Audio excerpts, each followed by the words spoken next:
우리가 지난주부터 이제 시리즈 설교가 시작했습니다. 새 출발, 다시 하나님 앞에서. 우리가 다시 하나님 앞에서 가장 기본적인 것들을 이제 한번 점검해보는 그런 시간을 5주간 지금 갖고 있습니다. 지난주에는 우리의 마음을 새롭게 해주소서라는 그런 주제로 설교를 했습니다.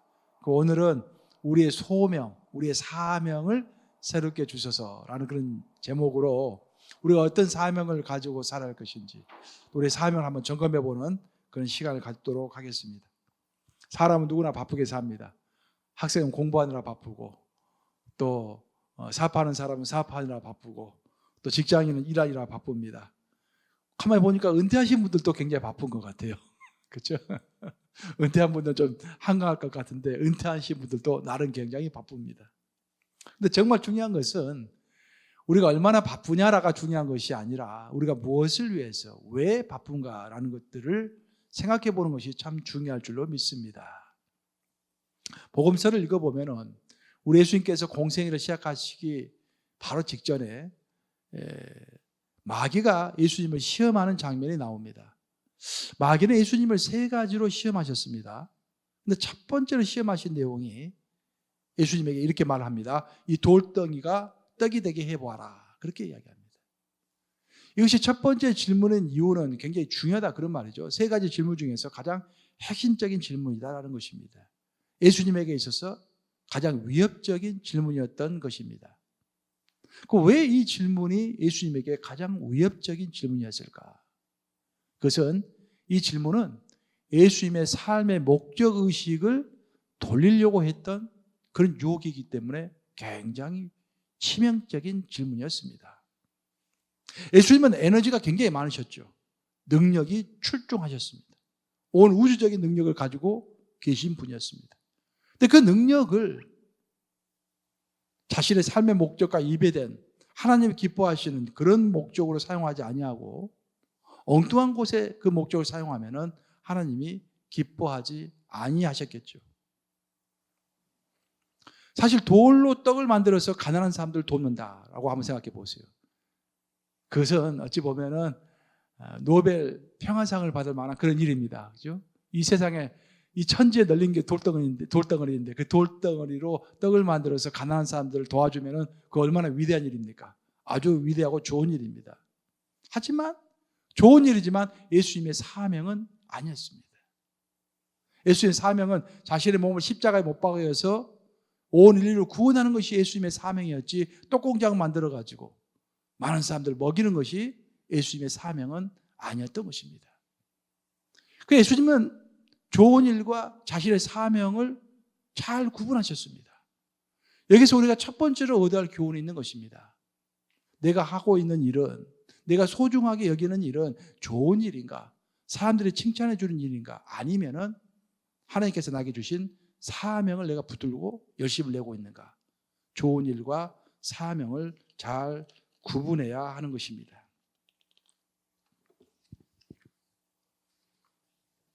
우리 이민 생활은 다 그렇습니다. 우리 이민 오면은 제일 먼저 집을 사기를 원하죠. 열심히 내가 집을 삽니다. 그리고 내 자식을 떳떳하게 남부럽지 않게 좋은 대학에 보내고 잘 키우는 것을 또 원합니다. 거기다가 또 우리가 내 비즈니스를 번듯하게 세우는 것을 원합니다. 이 세 가지가 다 주어지면은 우리 이민 생활에서 그래도 내가 할 만큼 했다라고 이제 목에 힘을 딱 주는 그런 단계가 되는 것입니다. 그러나 만약 그것이 우리 이민 생활의 전부라고 한다면은 정말 하나님의 계획과는 아무런 상관이 없는 떡만 만들고 가는 그런 인생이 되는 것입니다. 여기 화려하지는 않지만 정말로 하나님의 계획 안에서 하나님의 계획을 꼭 붙잡고서 끝까지 갔던 한 여인의 이야기가 나오고 있습니다. 그 여인이 바로 사라라고 하는 여인입니다. 오늘 본문 말씀 한번 같이 읽어볼까요? 창세기 23장 1절 말씀인데 한번 같이 읽어보겠습니다. 시작. 사라가 127세를 살았으니 이것이 곧 사라가 누린 횟수라. 굉장히 짧은 한 구절입니다. 하지만 이 한 구절로 인해서 우리가 많은 것을 생각하게 됩니다. 인생이 뭔가를 생각하게 돼요. 이것이 23장에서 1절에 나왔다라는 것은 23장 전체의 주제가 바로 1절에 달려있다 그런 말입니다. 사라가 죽은 횟수가 중요하다 그런 말이에요. 이게 왜 중요할까? 성경을 읽어보면요, 여자가 몇 세까지 살다가 죽었다라는 이야기는 좀처럼 나오질 않습니다. 구약 성경을 쭉 읽어보면은 남자가 몇 세를 살다 죽었다라는 이야기는 종종 나오는데 여자가 몇 세까지 살다 죽었다라는 이야기는 사라가 유일합니다. 그만큼 사라를 안어하는 것입니다. 하나님께서. 그리고 하나님께서 높이시는 것입니다. 특별한 여인이라고 성경은 이야기하는 것입니다.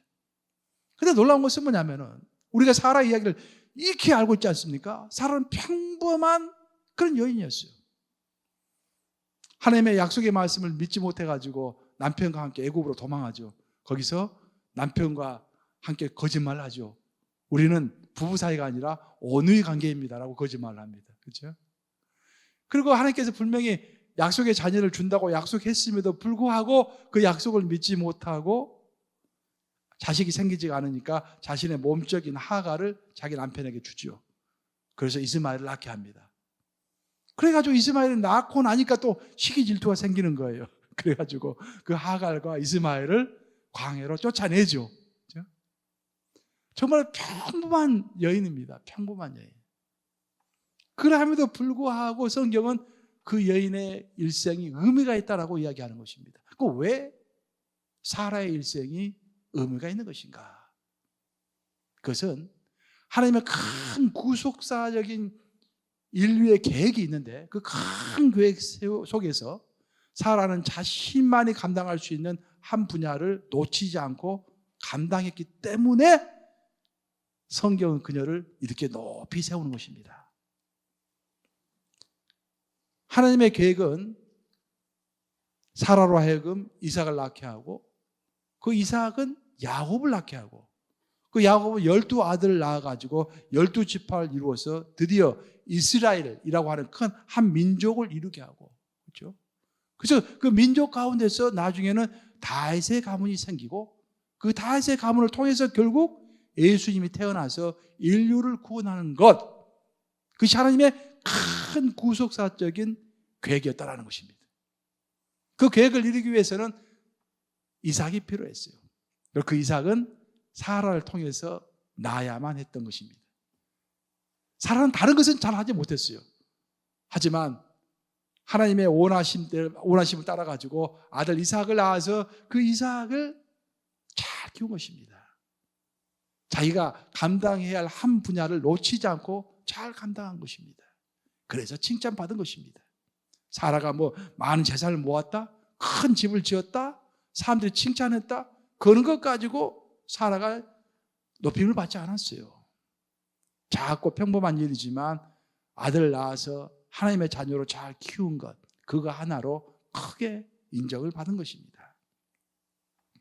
우리는 보통 큰일을 한 사람들을 칭찬하고 큰일을 한 사람들을 많이 기억합니다. 록펠러라든지 카네기라든지 그런 사람들을 많이 기억합니다. 우리 하나님도 그러실까요?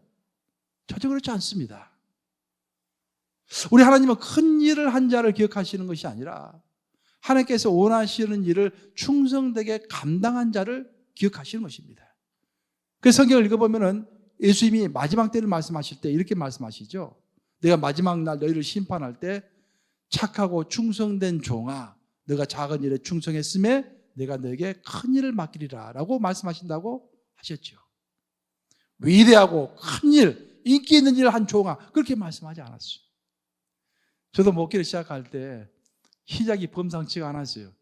하나님의 부르심부터가 영음도 들렸고 또 이렇게 제가 금양로 때 이제 여러분에게 간증도 잠깐 했는데 예수님과 춤을 추는 사건도 있었고 성령 세례도 있었고 굉장한 사건들이 많이 있었어요. 그래서 제가 목회를 하면은 전국 미국 각지에서 다 우리 교회로 모여들 줄 알았어요. 비행기 타고 다 우리 교회로 올 줄 알았어요. 근데 그게 아니었어요. 전혀 아니었습니다. 지금도 마찬가지예요. 물론 여기 많이 모였지만 부른 때처럼 모이던 것은 아니잖아요. 예. 내가 목회 20년 이상 해보니까 하나님이 기뻐하시는 목회는 인기 있고 큰 목회가 아닙니다, 여러분.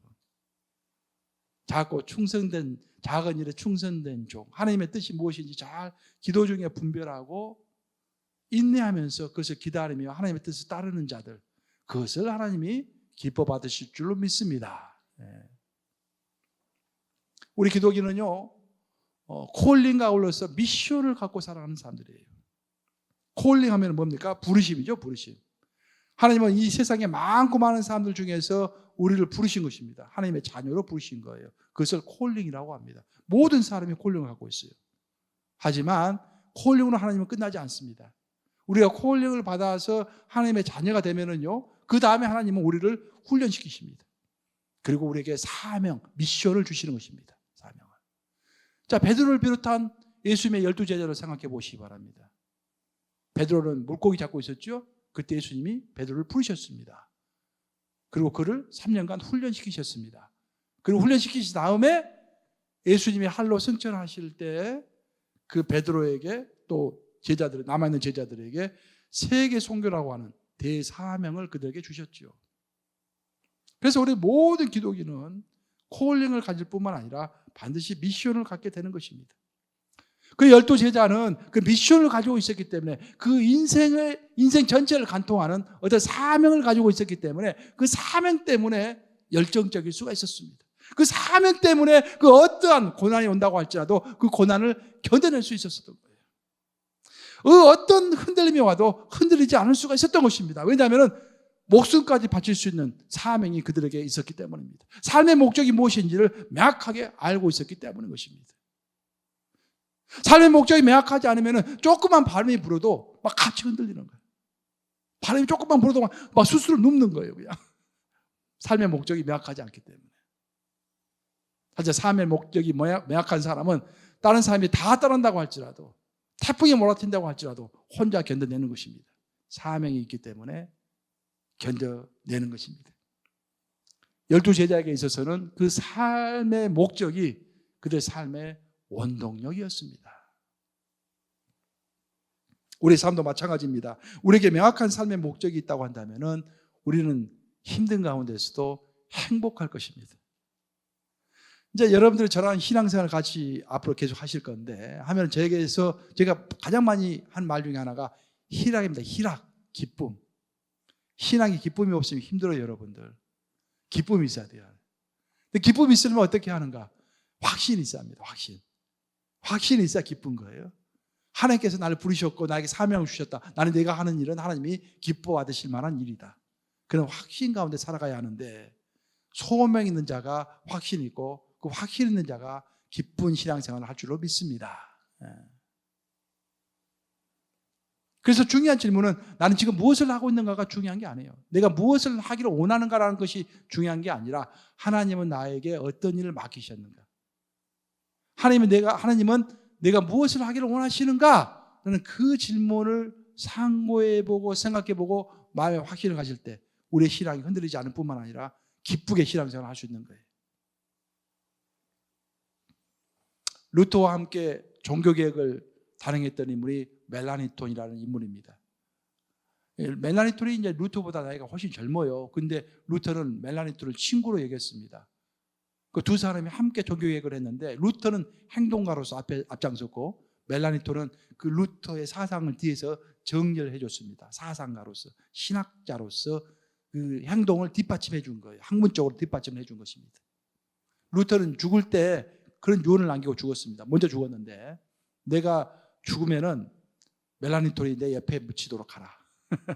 그래서 실제로 그 산성교회라고 하는데 성교회라고 하는데 The Church of Castle Church라고 하는데 그 캐슬 처치에 가보면은 그 예배당 안에 묘지가 있어요. 예배당 안에 이렇게 묘지가 있는데 묘지 두 개가 있는데 하나는 루터의 묘지고 하나는 멜라니톤의 묘지입니다.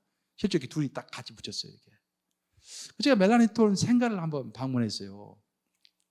가서 보니까 안방에 가서 보니까 그가 썼던 책상, 의자, 옷장 같은 것이 있고 침대가 있습니다. 근데 그 침대 옆에가 멜라니톤이 어떻게 죽었는가 기록이 딱 돼 있어요. 그래서 찬찬히 읽다가 한 구절을 읽으면서 깜짝 놀랐습니다. 이런 말이 있어요. Although weak, he improved his last writings. 즉 그의 몸은 쇠약해졌지만 그는 죽는 마지막까지도 그의 글을 다듬다가 죽었다. 그런 말이에요. 자, 멜라니톤은 이 종교개혁을 사상적으로 서포트하기 위해서 신학교에서 목회자 후보자들에게 종교개혁에 대해서 강의하고 있었습니다. 근데 이제 나이가 들어가지고 몸이 굉장히 쇠약했어요. 그럼에도 불구하고 꾸준하게 쉬지 않고 자기를 끝까지 했습니다. 그리고 죽기 바로 그 전날 밤에도 이미 다음날 강의할 원고를 다 썼음에도 불구하고 그것을 다시 가다듬고 있었다는 거예요. 가다듬다가 죽은 것입니다. 여러분 놀랍지 않아요? 우리 같으면 죽을 날이 내일 모레면 무슨 강의가 무슨 필요가 있습니까? 그렇죠? 다 귀찮지요.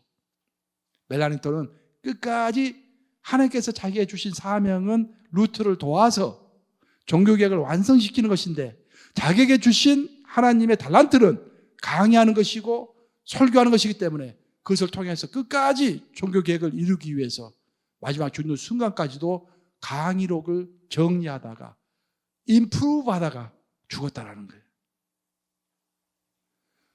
그 글을 읽고서 제 마음에 소원이 하나 생겼습니다. 나도 저렇게 죽고 싶다. 예?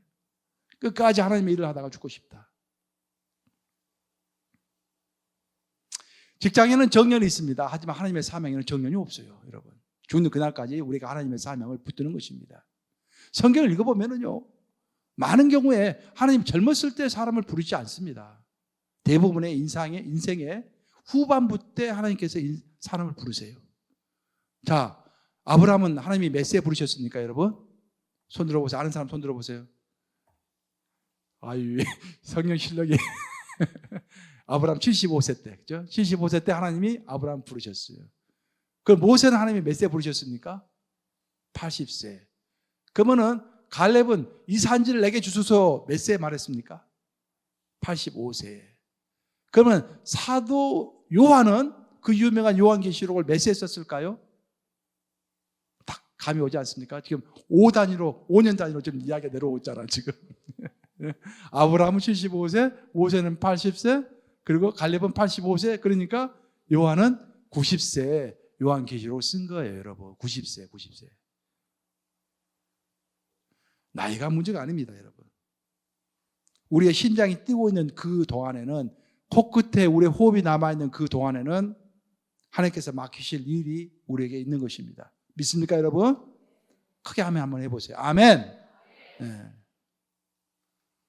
저는 우리 그랜드 교회가 그런 사명이 충만한 교회, 그런 사명으로 파릇파릇 살아있는, 영성이 살아있는 그런 교회가 되시기를 우리 주님의 이름으로 축원합니다. 네. 우리가 나의 사명을 어떻게 이해하느냐에 따라서 인생을 바라보고 살아가는 태도도 달라집니다. 그런 이야기가 있잖아요. 나그네가 길을 지나가는데 어떤 세 사람이, 인부 3명이 건물을 짓고 있었습니다. 그래서 나그네가 물어보는 거야. 무슨 일을 하고 있어? 라고 물어봤더니 한 인부가 답변을 합니다. 보면 모르시오. 먹고 살려고 돈 벌고 있습니다. 그렇게 이야기하는 거예요. 두 번째 사람이 답변합니다. 아니, 사장이 시키니까 일하고 있을 뿐이요. 라고 이야기합니다. 세 번째 사람이 답변합니다. 하나님의 아름다운 일을 하고 있어요. 라고 답변합니다. 여러분, 세 사람 다 똑같은 일을 하고 있어요. 근데 첫 번째 사람은 그냥 밥벌이 하고 있는 것입니다. 마지못해 일하면서 밥벌이 하고 있는 거예요. 두 번째 사람은 사장이 시켜가지고 그냥 또 일을 하는 거예요. 자기 뜻과 무관하게 누가 시키니까 하는 거예요, 그냥. 하자. 세 번째 사람은 자기가 하고 있는 일, 노동의 일이지만 그 노동이 하나님의 일이라고 생각하면서 사명감을 가지고 그 일을 하고 있는 것입니다. 내가 이 집을 짓는 것을 하나님이 기뻐하신다라고 믿고서 그 일을 하고 있는 거예요. 그것이 청교도의 정신입니다, 여러분. 그것이 청교도. 청교도들이 결코 돈을 멀리하지 않았습니다, 여러분. 많은 사람들이 착각하는데 미국의 자본주의가 왜 발달한지 아세요? 베버가 쓴 글을 읽어보면요, 미국의 자본주의가 발달한 것은 청교도들 때문에 발달을 했는데, 청교도들은 돈을 나쁘게 생각하지 않았어요. 더럽다고 생각하지 않았어요. 하나님의 일을 이루기 위한 도구라고 생각했습니다. 그래서 열심히 벌어서 열심히 헌금했던 것입니다. 근데 오늘날 미국의 문제는 뭐냐면은 열심히 벌어서 헌금은 조금 하고 다 자기 사용하는 거예요. 그것이 문제예요, 그렇죠? 결국 내가 하고 있는 일을 어떻게 이해하느냐에 따라서 내 삶의 태도와 내 노동의 태도가 바뀌어진다라는 것입니다. 여러분은 어떻습니까? 여러분 일할 때 어떤 태도로 일을 하세요? 만약 여러분들이 하고 있는 일이 주님의 일과 연결된다고 한다면 그것은 주님의 일이 되는 거예요. 여러분의 일이 아닙니다. 만약 여러분들이 하고 있는 일이 주님과 연결되지 않으면 그게 밥벌이밖에 안 되는 거예요. 또한 여러분들이 하는 모든 일이 주님과 연결이 되면 그것은 영원한 거룩한 일이 됩니다. 여러분들 성전에 들어지는 기명을 보세요. 기명들. 성전에서 사용되는 밥그릇이라든지 그 그릇들을 보세요. 평상시에는 그냥 평범한 그릇입니다. 근데 그것이 성전에 바쳐지면은 성물이 되는 거예요. 거룩한 물건이 되는 것입니다. 마찬가지로 우리의 시간도 그렇고 우리의 물질도 그렇고 우리의 인생도 그렇고 하나님께 바쳐지면 그 바쳐지는 순간에 거룩한 제물이 되는 것입니다. 내 삶을 거룩한 제물로 산 제물로 드리라. 로마서 12장 1절에서 말하고 있잖아요. 우리의 삶을 거룩한 산 제물로 드리라. 예?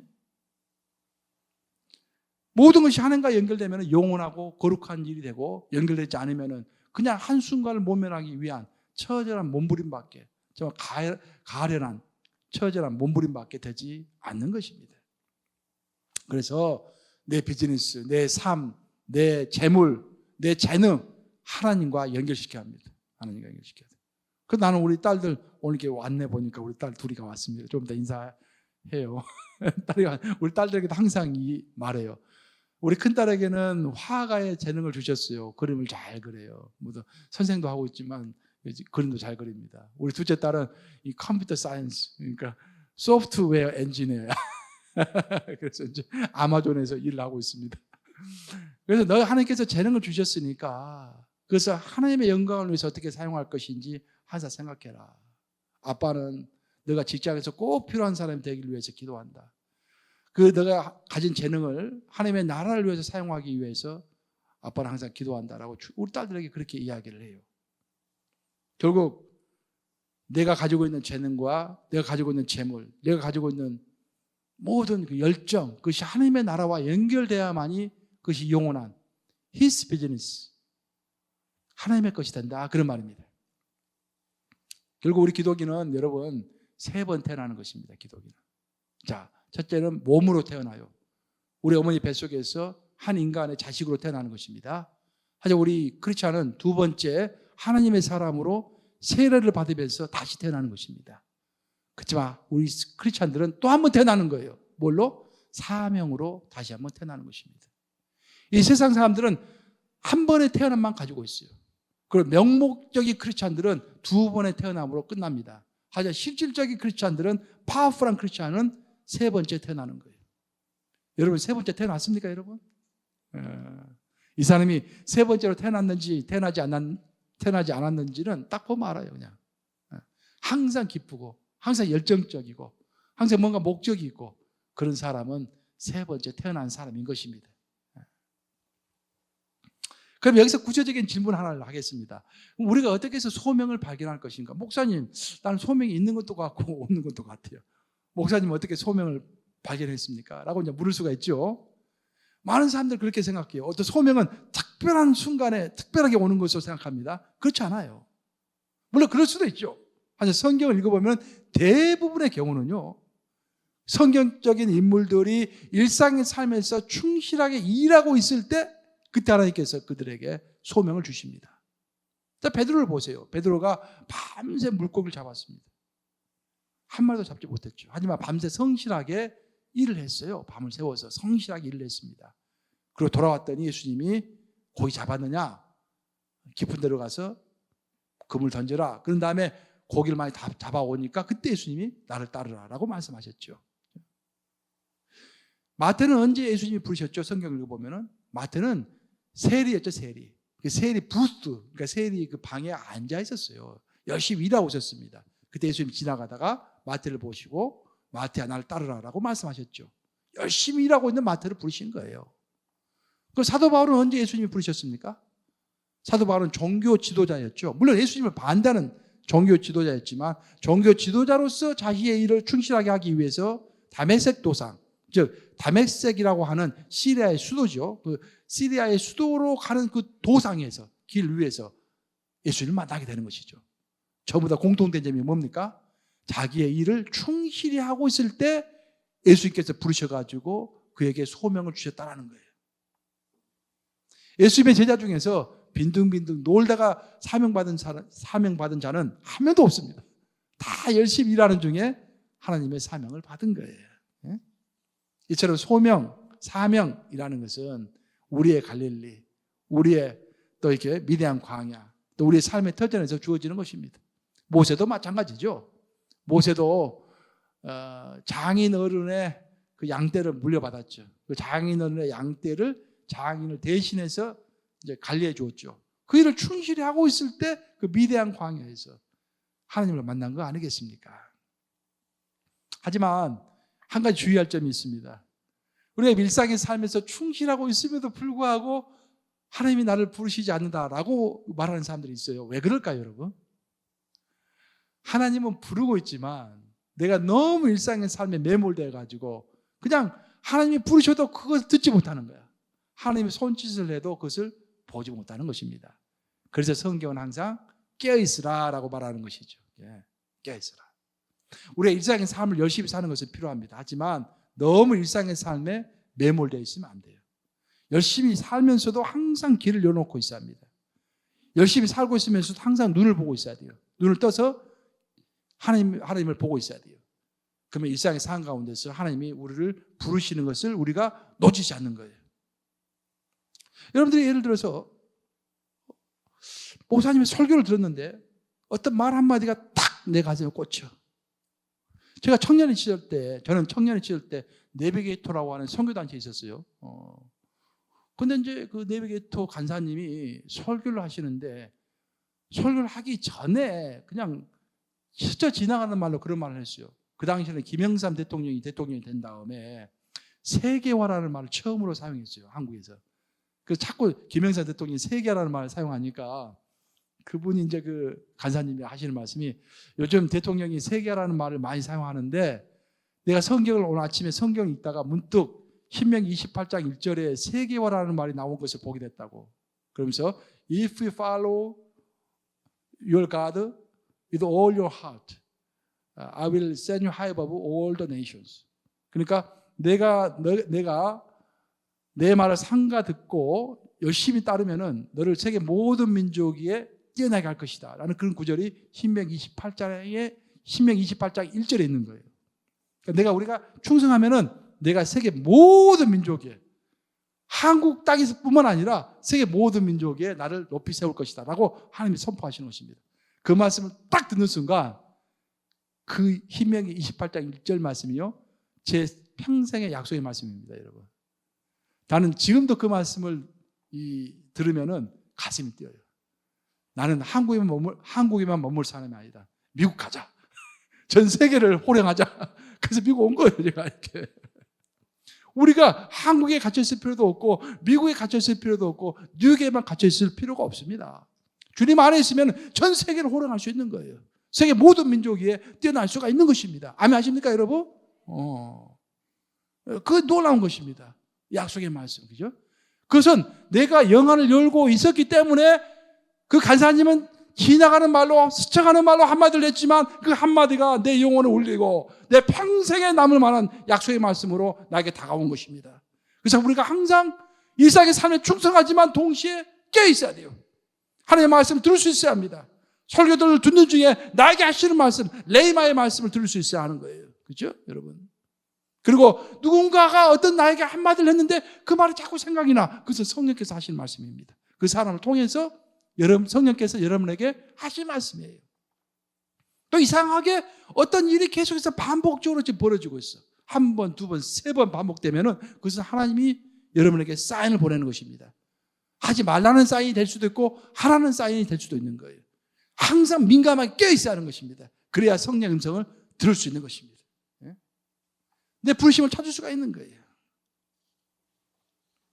이제 말씀 마무리합니다.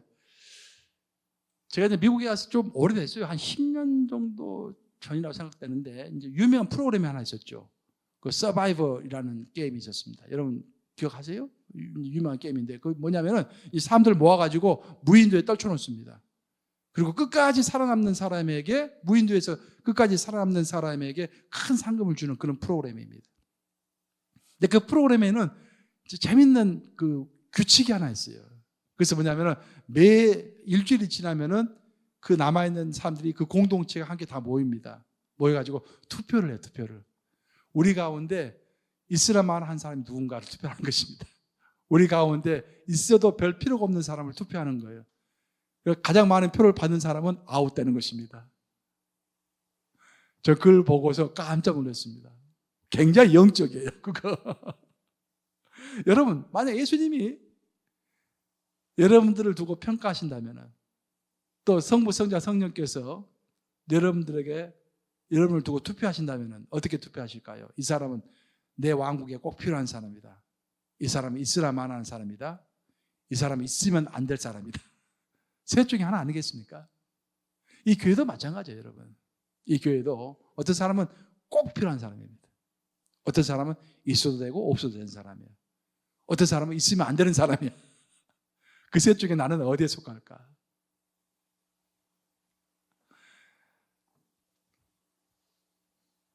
소명을 가지고 있는 사람이 필요합니다. 왜냐하면 그 사람은 소명을 가지고 자기만 사는 것이 아니라 주변 사람을 살리기 때문에 소명과 사명을 가진 사람, 그 한 사람이 우리에게는 필요한 거예요. 자, 보세요. 사도 바울이 예루살렘에서 잡혔습니다. 그리고 가이사랴의 감옥에서 3년간 잡혀 있었죠. 그리고 로마 황제 앞에 서기 위해서 배로 로마로 호송이 됩니다. 그 장면이 쫙 사도행전 27장에 나오고 있죠. 근데 배를 타고 로마로 가고 있는데 유라굴라라고 하는 태풍이 불었습니다. 유명한 태풍이에요. 그 지역에서 일어난 태풍입니다. 겨울철에 일어나는 태풍인데 굉장한 광풍이 불었습니다. 그래서 배가 흔들리면서 전복이 되기 직전에 있었습니다. 그때 놀랍게도 성령께서 사도 바울에게 나타나죠. 그래서 하신 말씀이 사도행전 27장 24절 말씀이에요. 한번 같이 읽어보겠습니다. 시작. 바울아, 두려워하지 말라. 내가 가이사 앞에 서야 하겠고 또 하나님께서 너와 함께 항해하는 자를 다 내게 주셨다 하였으니. 야, 이거 굉장한 말씀입니다, 여러분. 자, 죽기 직전에 있는 사도 바울에게 하나님의 사자, 즉 천사가 나타났다고 그랬어요. 두 가지를 말했다고 그랬습니다. 첫째는 두려워하지 말라. 내가 가이사 앞에 서야 하겠고, 가이사는 로마 황제를 말하는 거예요. 이 말은 무슨 말이냐면 너의 사명은 로마 황제 앞에 서가지고 예수를 증거하는 것이기 때문에 너의 사명이 완성되는 그날까지는 결코 너가 죽지 않을 것이다. 그런 말입니다. 사명 있는 자는 죽지 않는다는 거예요. 여러분, 죽지 않고 싶으면 사명 붙들어야 돼요, 여러분. 죽지 않는 자면 사명 붙들고 있어야 돼요. 사명 있는 자는 죽지 않는다. 두 번째, 더 놀라운 말씀 하시는데, 사명 있는 너 때문에 주변의 사람들이 다 살 수 있을 것이다. 그런 말하고 있습니다. 이게 무슨 말이냐면 지금 배가 전복되기 직전이잖아요. 근데 배가 전복이 되면 다 죽어버리면 사도 바울은 사명을 감당할 수 없잖아요. 그래서 사도 바울은 하나님의 사명을 가진 자이기 때문에 반드시 살아야 되고, 사도 바울을 살리기 위해서는 배가 전복되면 안 되고, 사도 바울 때문에 그 배에 남아있는 사람들은 다 안전하다. 그런 말이에요. 할렐루야. 우리 가운데 누군가가 정말 하나님으로부터 온전한 사명을 받아가지고 그랜드 교회에 딱 앉아있으면 그 한 사람 때문에 그랜드 교회는 안전한 것입니다. 그러니까 난 묵상을 했어요. 우리 교회에서 누가 사명을 가지고 있어야 할까? 장로님일까? 권사님일까? 아니야. 나야, 나. 다지 목사, 내가 사명 가지고 있으면 이 교회가 안전하겠구나. 그런 생각을 하게 된 것입니다. 기도해 주세요, 여러분. 이 그랜드 교회를 통해서 사명 감당할 수 있도록, 여러분들.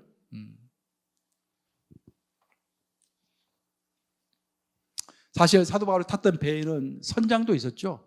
항해 전문가들도 많이 있었습니다. 그리고 무엇보다 군인들도 있었죠.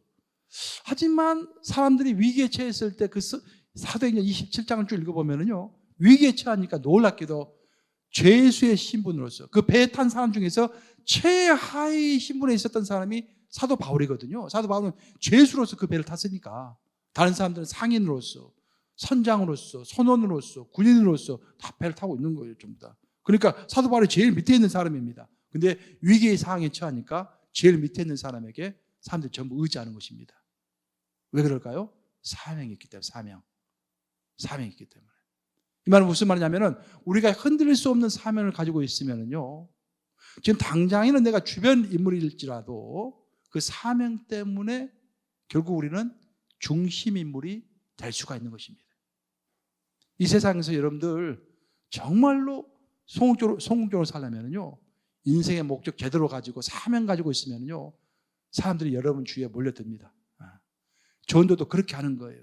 물론 길거리 가서 열심히 전도해야겠지만 동시에 내 삶의 자세가 다른 사람과 좀 다르고 확고한 삶의 목적을 가지고 흔들림 없이 그 삶의 목표를 향해서 나가면은요, 저 사람은 뭐가 달라도 다르다, 그렇게 생각하거든요. 왜 다를까? 그랬네, 교회 나가네? 그 교회가 뭐가 있나? 하고 관심을 갖게 되는 거예요. 그래서 내가 사명 가지고 사는 그 자체가 전도일 줄로 믿습니다. 사랑하는 여러분, 소명 있는 자가 인생의 태풍을 이겨냅니다. 그 소명 있는 자가 결국 중심 인물이 됩니다. 그리고 소명 있는 자가 주변에 있는 사람들을 다 살리는 것입니다. 더 놀라운 것은 사도 바울이 사명을 가지고 있었지만 인생의 태풍이 그를 피하지 않았다라는 것입니다. 즉 사명 있는 자에게도, 의인에게도 고난은 오는 것입니다.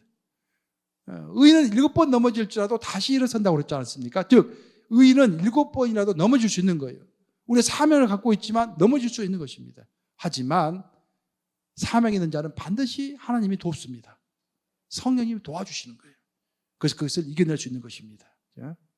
이 말씀 명심하시면서, 사라가 127년을 살았지만 성경은 사라가 오래 살았다라고 평가하지 않습니다. 히브리서를 읽어보면 사라에 대한 평가가 나오는데 히브리서에서는 사라를 그렇게 평가하죠. 사라가 하나님의 약속을 이어갔다라고 평가하고 있습니다. 바울은 죄수였습니다. 하지만 하나님은 그를 죄수라고 평가하지 않았습니다. 그를 가이사 앞에 서야 할 사명자라고 하나님은 그를 평가하셨습니다.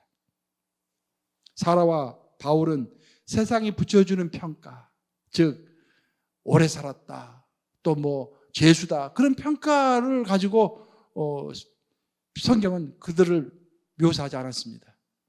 그 두 사람 모두 다 사명 가진 사람이라고 평가했던 것입니다. 이것을 명심하시고 부디 사명 가운데 정말 힘차게, 정말 희락 가운데 살아가는 우리 모두가 되시기를 우리 주님의 이름으로 축원합니다. 기도하겠습니다. 살아계셔서 우리 가운데 역사하신 하나님, 오늘 주신 말씀을 통해 우리의 멈춰있던 영적 심장을 다시 뛰게 하시니 감사합니다. 그동안 치열한 이민생활 속에서 그저 먹고 살기 위한 떡을 만드느라 우리를 향하신 하나님의 위대한 계획과 소명을 까마득히 잊고 살았음을 고백합니다. 주님, 우리의 영적 무지와 게으름을 용서하여 주시옵소서. 이 시간 우리에게 새 소명을 부어주시옵소서. 세상의 분주함 속에 갇혀있던 우리의 길을 열어주셔서 주님의 세밀한 음성을 다시 듣게 하여 주옵소서. 매일의 일터가 밥벌이의 현장이 아니라 하나님의 나라를 세우는 킹덤 비즈니스의 현장이 되게 하여 주옵소서. 특별히 인생의 후반전을 지나며 낙심하고 사명을 내려놓는 성도가 있다고 한다면 90세 사라를 통해서 역사하셨던 신실한 하나님을 다시 한번 바라보게 하여 주옵소서.